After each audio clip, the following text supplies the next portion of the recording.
You're watching News 25. Local coverage you can count on.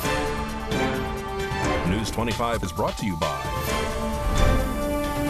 J.K. Nelson Law, voted Best of Las Vegas. Give them a call, 702-727-9900. News 25 is also brought to you by Desert View Hospital. You can count on us.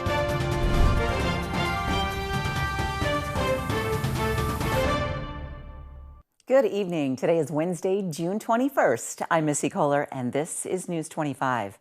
An apartment complex under construction in Las Vegas catches fire in the late afternoon on Tuesday. RJ Camacho has more on this story. Yesterday afternoon at approximately 4:29 p.m., a building that was under construction had caught fire in Las Vegas at 8030 West Mall Avenue near South Buffalo Drive in the 215 Southern Beltway. According to initial reports, the fire had originated on the roof and spread throughout the building until this morning, when it was finally under control and put out. The sheer quantity of the fire caused the majority of Freeway 215 to be shut down, and some nearby residents were given alerts to evacuate. This is most likely due to the 20 to 25 mile per hour winds that were reported, which caused some spot fires to occur along the brush areas of the freeway. The building that was under construction was originally meant to be an apartment complex capable of having 614 residential units. However, it has been determined a total loss by Assistant Fire Chief Brian O'Neill with the Clark County Fire Department. Currently, as of recording, fire crews are still on scene, including 3 trucks, 1 engine, a battalion chief, and fire investigations of 23 personnel. According to Assistant Fire Chief Brian O'Neill, last night the decision was made to allow the building to burn in a controlled manner while protecting a nearby clubhouse and single-story building to the east. The clubhouse was valued at $10 to $15 million and, despite damage throughout the complex, was a significant save executed by the Clark County Fire Department. The fires in the building, however, were inaccessible to exterior water streams and was too dangerous to commit firefighters to the interior, says O'Neill. Fire crews were able to achieve a balance of firefighter safety and protecting what was left of the property value. Firefighters also kept in mind the water resources of the valley being used. Currently, specialized equipment is being brought in to demolish the remains of the complex. The equipment normally used for this task is not able to stay far enough away from the building, and the concrete slab these buildings are built on cover underground parking. The damage sustained to the concrete slabs during the fire is unknown, and in the interest of safety, crews will allow the additional time for that equipment to arrive. It is anticipated this site will continue to smoke and smolder for the next several days. Traffic closures will remain on Mall Avenue, and crews will be working throughout the next few days. Clark County Department of Air Quality is informing those closer to the incident that the air quality around the area has been reported to have a slight increase in particulates. Those susceptible to this include those with chronic respiratory illnesses. The Department of Air Quality encourages those who may be impacted to limit outdoor exposure and run indoor air through air filters to try to limit exposure to fine products. Rescuers in a remote area of the Atlantic Ocean are racing against time to find a missing submersible before the oxygen supply runs out. Rescuers in a remote area of the Atlantic Ocean are racing against time to find a missing submersible before the oxygen supply runs out for the 5 people who are on a mission to document the wreckage of the Titanic. Authorities reported this carbon fiber vessel overdue Sunday night, setting off an international rescue effort in the waters about 435 miles south of St. John's, Newfoundland. Aboard is a pilot, a renowned British adventurer, 2 members of an iconic Pakistani business family, and a Titanic expert. Named the Titan, the submersible had a 96-hour oxygen supply when it was put to sea at roughly 6 a.m. on Sunday, according to the advisor of the Ocean Gate Expeditions. According to reports, after around 2 hours, the ship lost connection with the main ship above. The difference between a submarine and the submersible is that a submarine can operate with their own power and control system, while this submersible is connected to the ship above. The Titan cannot be opened from the inside because the design is set to be only open from the outside, having close to 20 bolts keeping it closed. Calculating from the time on Sunday when the submersible went underwater, the oxygen supply could run out Thursday tomorrow morning. Earlier today, multiple Democratic women senators spoke at the U.S. Capitol building to renew calls of women's reproductive freedoms and the right to choose. I am proud to stand with Senator Murray, who's been in this fight for a long time here in the United States Senate, and with all the women, Democratic senators in the United States Senate, and my Democratic colleagues who are fighting every day to be sure that a woman controls her reproductive future. Because in the year since the Supreme Court struck down Roe v. Wade, attempts to ban abortion and restrict women's rights, well, as everyone has told you, they have been relentless.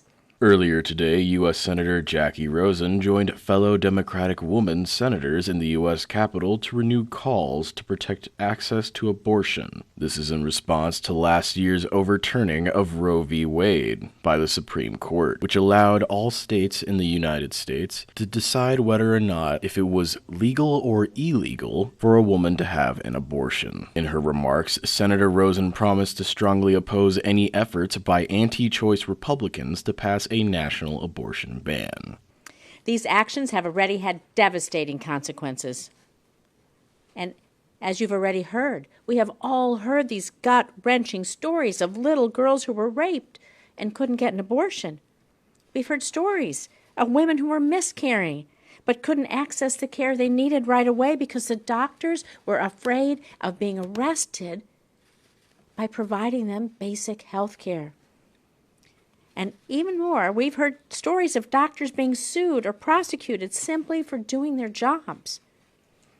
And what's even worse is that some extreme Republicans want to go even further, banning abortion nationally.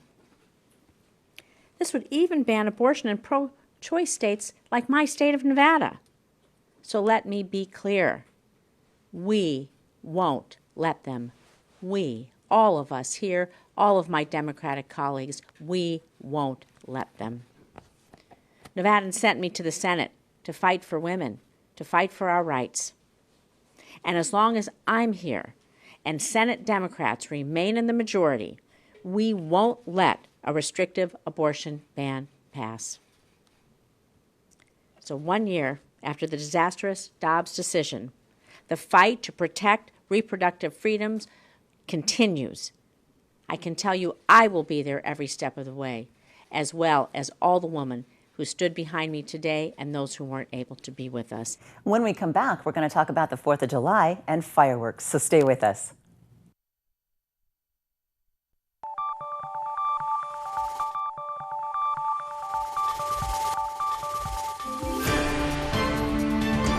You're watching News 25. Local coverage you can count on. This segment of the news is brought to you by John Air. For all your heating and air conditioning needs, call 775-751-2372.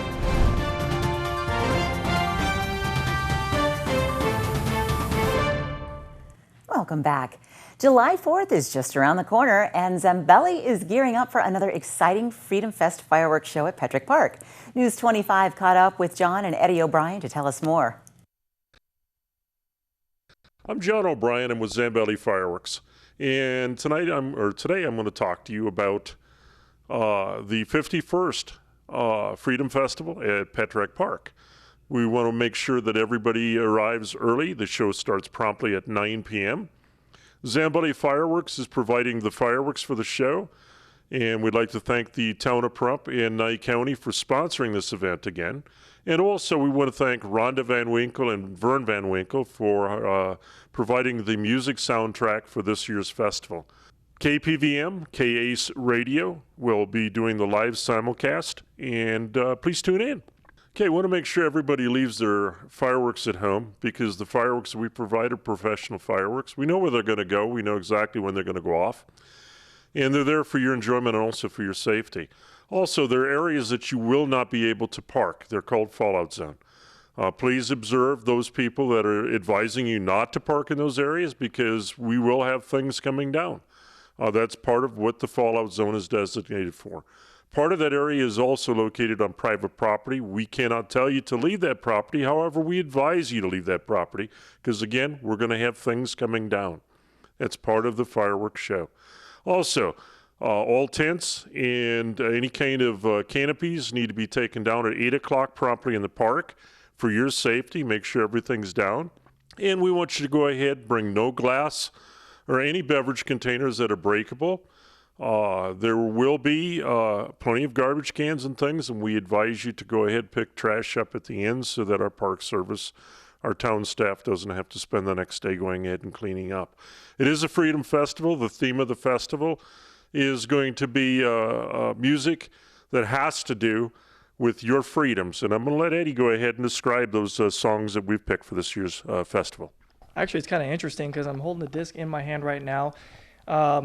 We've been working on this music and the show for probably, well, I'd say right after the show last year. And we knew exactly what we wanted to do. However, I had a couple hiccups with approvals and getting the right product, I guess, in the show. So I was able to secure stuff through John Hagan, the area manager for the West Coast. We were able to get things taken care of on that end, but I will say this, either way, it's going to be a great show. You'll enjoy it. And Be loud. yeah, it's going to be loud, most definitely. We got lots of whistles this year, too. Yeah, we got lots of whistles for sure. So, and as far as the music goes, most definitely, we put the music together specifically tailored for events that are going on in our life that we're seeing on a daily basis. And it's going to make you want to dance. It's going to make you like move your body to the beat type thing. So that's what we always hope for. And there's obviously going to be songs in there that are going to be slow paced. It's going to be really good. A little patriotic too. Always patriotic, yeah, for sure. So if your neighbor gets up and dances in the park next to you, hey, join them. It's that we're here for a party. We're here to celebrate your freedoms. Most definitely. So Petrec Park, 9 p.m. There is going to be an event, from what I understand, by Courtney and Jimmy. They informed me on that in the park that day. And it's That's your town staff, by the way. Town staff, exactly. And it's going to be, from what I understand, by Kelly Sater, it's going to be the Redneck Pool Party, which she does annually. So it's going to be amazing.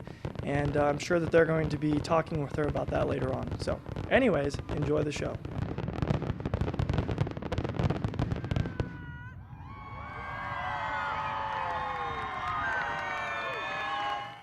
Here's a look at your sports report with Mikey.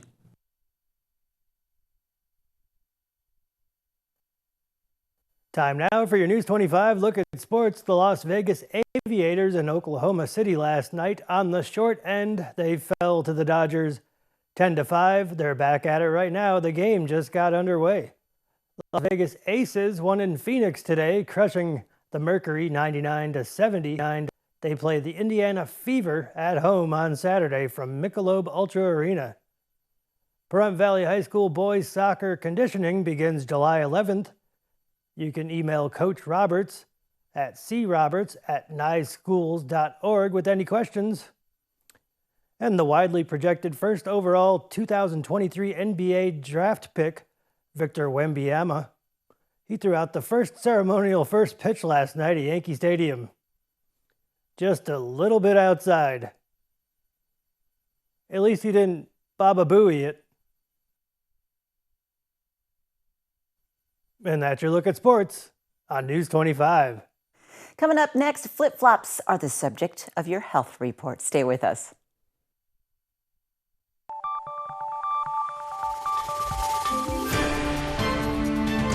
You're watching News 25.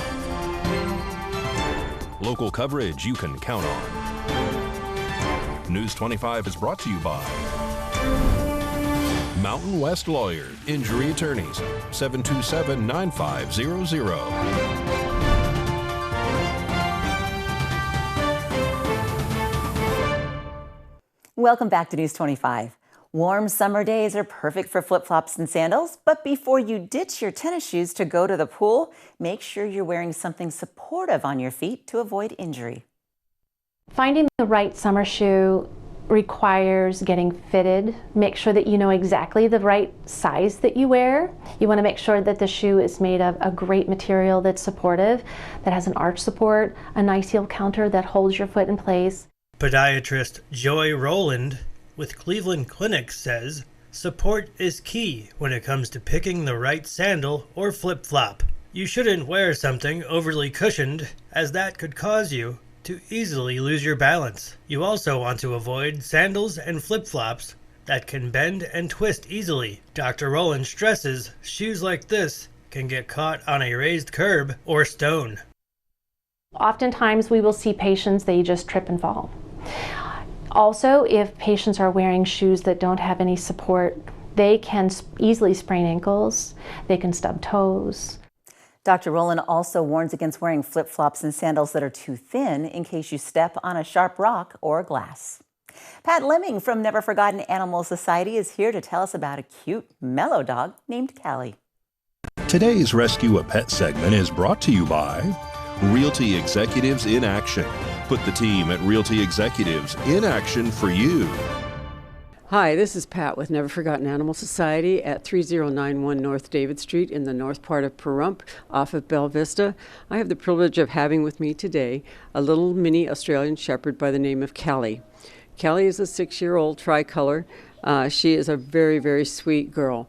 But unlike her breed, she is a couch potato. Normally when you have Aussies or Australian Shepherds, they are very high energy, high active dogs. This is not her. She would like nothing better than to sit on the couch with you all day long, go out to the bathroom for about 2 minutes, and then be right back on the couch with you. She is housebroken. She is an escape artist, however, so you need to make sure you have a secure yard. She will dig, she will climb, she will try and get out any way she possibly can, so you must have a secure yard for her.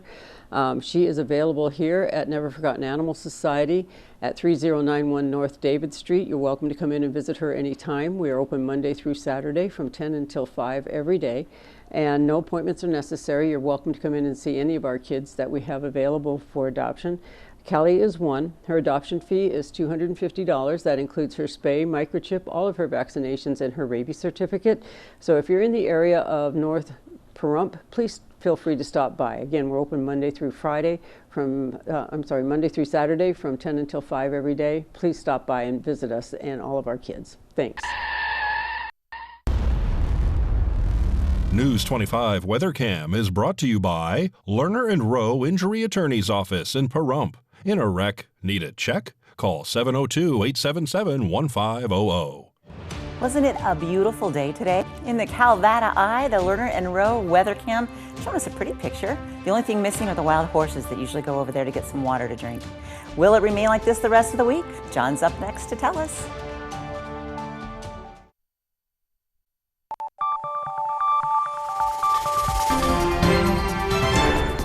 News 25 Weather is brought to you by Dairy Council of Nevada. Undeniably delicious, undeniably dairy. Enjoy what's real.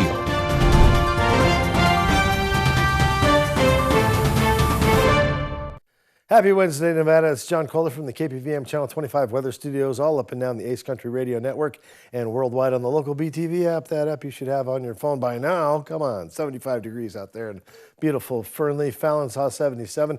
Carson City, cool spot once again, 73 degrees. Congratulations. It's 75 in Tonopah. Goldfield saw 77. Beautiful Beatty at 87 and Sweatin' Donkeys. 93 in Amargosa and Las Vegas. Weather Twins, so cute. And also the Hot Spot Award winners. Congratulations, Vegas. You actually win the over-under, so extra congratulations. 102 degrees out in Death Valley. Yeah, they're sweating it. But here in the Paradise of Pahrump, well, it's very nice. Look at this, 88 degrees. 90 just a little bit earlier. Southerly winds at just 9 miles per hour, just whispering to us gently as the sun rose this morning at 5:26 a.m. Setting this evening on a beautiful solstice night at 8:04. That's the longest day of the year in the books. Congratulations, we did it. We're going to start picking up darkness coming up. So fans of night, rejoice. We're heading to a low tonight of 64 degrees under very few clouds under the sky. It should be a nice sunset and some pretty star watching tonight as we look into tomorrow and the weekend. Clouds tomorrow, but boy, they clear right out. And then we've got 6 days of sun shining on me. It's 90 degrees. And it'll stay right around upper 80s, lower 90s, mid 90s, and kind of creep on up to 97 degrees by Wednesday. 12-mile-an-hour winds, that's sort of the theme for the week, and that doesn't seem terribly unpleasant. It's the Paradise of Pahrump, don't you know? What else would you expect? All right, back to the desk. Here's Missy Kohler. Looks like a pretty nice week ahead. Thanks, John. Well, that wraps things up for us here tonight at News 25. We thank you so much for watching. I'm Missy Kohler. Have a great night.